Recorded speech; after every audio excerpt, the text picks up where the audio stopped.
Hello, good day, everybody. My name is Mr. Stefan Streck, and I am very glad to be here and speak with you all today. Thank you very much for your time to speak with me. I have not taken any vacations recently because I've been hard at work representing the greatest voters in the greatest city in the greatest country on earth, just like Mr. Donald J. Trump. There are no days off when you really love your job and really love America. Now, we've got some serious issues right here in this town with people being put on the street for no good reason, except the greed of limousine liberals who do not care about the health or well-being of their constituents.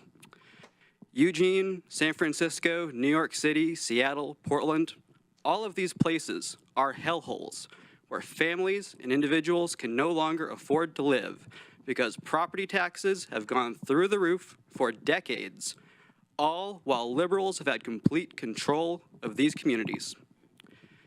And it's getting worse here in Eugene. Houses that I've rented previously in apartments that cost, 3-bedroom house, $700, now that same crap hole is $1,500. I lived in an apartment that cost me $450, now it's over $1,000. It's a basement apartment downtown next to Whitebird. It's not that great.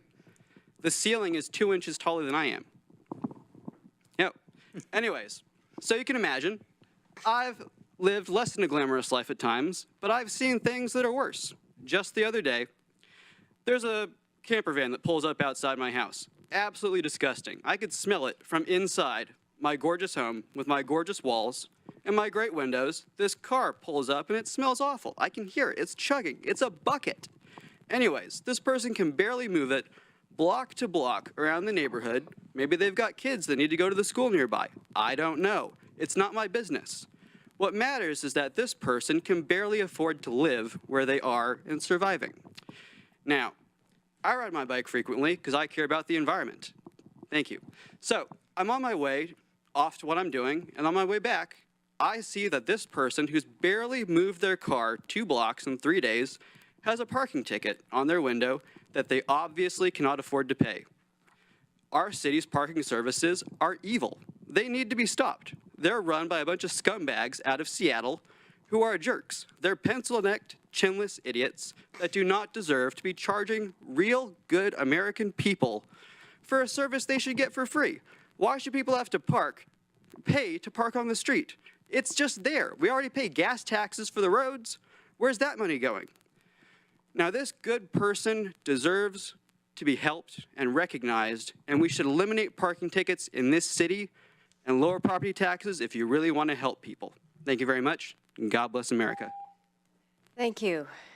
Eric Jackson, followed by Laurel Burke.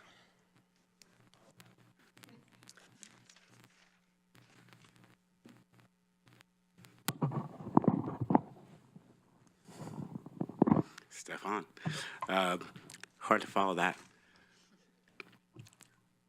But the poor people are residents of Eugene, and the poor people are people that is a growing section of Eugene, and they are being priced out of housing. And I don't know if it's just for property taxes. I think it's much more for increased property prices, increased demand. Everybody talks about affordable housing. All the homes in Eugene are affordable for the people that afford them. There's only 2.9% vacancy. That's not a lot. If we don't start building smaller homes, smaller than this empty space, we're never going to be able to house people that earn $733 a month. It's not a possibility. What Mike had brought out clearly at the meeting as to why there's so many single homes, I expressed to him that anybody getting subsidized in any way is not allowed to have anybody else in their home. If you do, you're getting kicked out.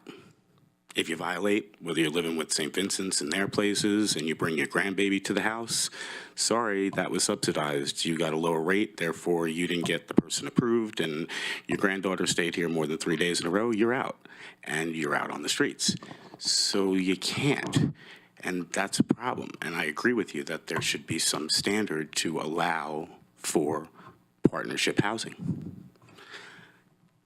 As far as the question that I asked of TAC, and one of the other questions that they answered at the afternoon meeting, I asked about soft wall shelters in the meantime, camps. And they said, well, we don't really have any information on that. But we also think that somebody shouldn't be getting a ticket for being outside and sleeping and keeping themselves safe from the rain or whatever. It's logical, seems logical. They didn't include it in the report because they weren't asked to. The other thing that they said that I was most impressed with in the afternoon is to include peers. So some things about us with us. Oh, interesting concept.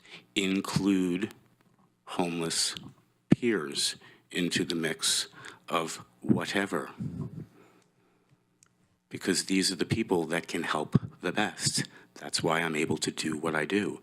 That's why the people that I surround myself with are able to do what they do, because they have an idea, because they actually spend time with the homeless community and they have a clue.